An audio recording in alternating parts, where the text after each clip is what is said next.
गुज़िश्ता हफ्ते कतर की एक अदालत ने इंडियन बहरिया के 8 साबिक अफसरों को मौत की सज़ा सुनाई है।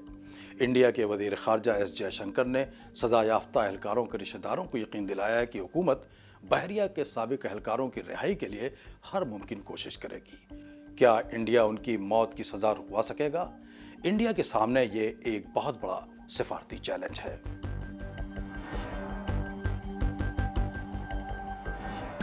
मौत की सज़ा से ये वाज़ेह है कि मामले की नोयत इंतहाई संगीन है।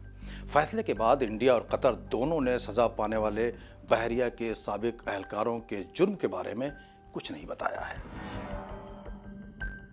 लेकिन रॉयटर खबर रसा एजेंसी और लंदन के अखबार फाइनेंशियल टाइम्स ने कतर और इंडिया के सरकारी ज़राए के हवाले से खबर दी है कि उन्हें इसराइल के लिए जासूसी के इल्ज़ाम में मौत की सज़ा सुनाई गई है।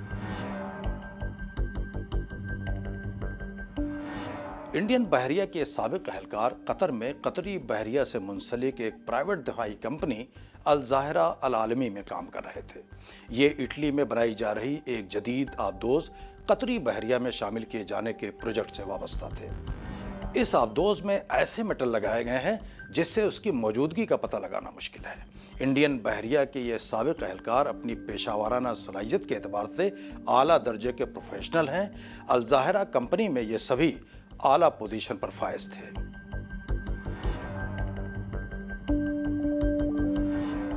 बहरिया के साबिक एहलकारों को बचाने के लिए इंडिया के पास 3 ऑप्शंस हैं। पहला, कानूनी रास्ता। ये पहला कदम होगा जिसके तहत इंडिया सजाए मौत के फैसले के खिलाफ आला अदालत में अपील कर सकती है। इत्तलात है कि हुकूमत कतर के सरकर्दा वकीलों की मदद हासिल करने की कोशिश कर रही है। दूसरा, सिफारती रास्ता। इसके तहत हुकूमत सिफारती सतह पर कतर की हुकूमत से बात कर सकती है, लेकिन जासूसी के मामले और अदालत के फैसले में सिफारती बातचीत से कितनी कामयाबी मिल सकती है, यह कहना मुश्किल है। इसके तहत वज़ीर आज़म नरेंद्र मोदी भी कतर के अमीर से बात कर सकते हैं। तीसरा, बैनुल अक़वामी अदालत। अगर कानूनी और सिफारती इक़दामात से कोई कामयाबी न मिली तो ये आखिरी ऑप्शन होगा। इंडियन हुकूमत मौत की सज़ा पर अमल दरामद रुकवाने के लिए हेग में वाक़ बैनुल अक़वामी अदालत का सहारा ले सकती है। सभी ऑप्शंस के नाकाम होने के बाद भी बहरिया के साबिक एहलकारों को मौत से बचाने का एक और रास्ता रहम की अपील है। कतर के अमीर रमज़ान के दिनों में और कतर के कौमी दिन से कबल कैदियों की रिहाई और सज़ाएं कम करने का ऐलान करते हैं। सारे रास्ते बंद होने की सूरत में मौत से बचाने का ये आखिरी रास्ता होगा। कतर से इंडिया के ताल्लुकात बहुत अच्छे हैं। कतर इंडिया को कुदरती गैस फराहम करने वाला सबसे बड़ा मुल्क है। वहाँ कम से कम 8 लाख इंडियन शहरी काम करते हैं। दोनों मुल्कों के दरमियान 15 अरब डॉलर से ज़्यादा की तिजारत होती है।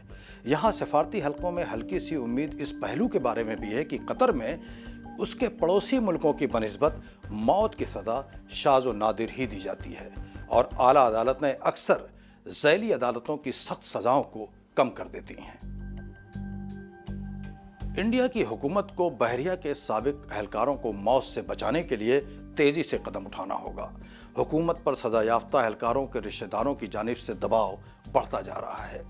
इस मामले में पेचीदगी इसलिए भी ज़्यादा है कि एक नहीं 8 साबिक आला एहलकारों को जासूसी के इल्ज़ाम में मौत की सज़ा सुनाई गई है और वो भी इसराइल के लिए जासूसी करने की पादाश में। हमास और इसराइल के दरमियान जंग ने इंडिया के लिए सूरत हाल और भी मुश्किल कर दी है।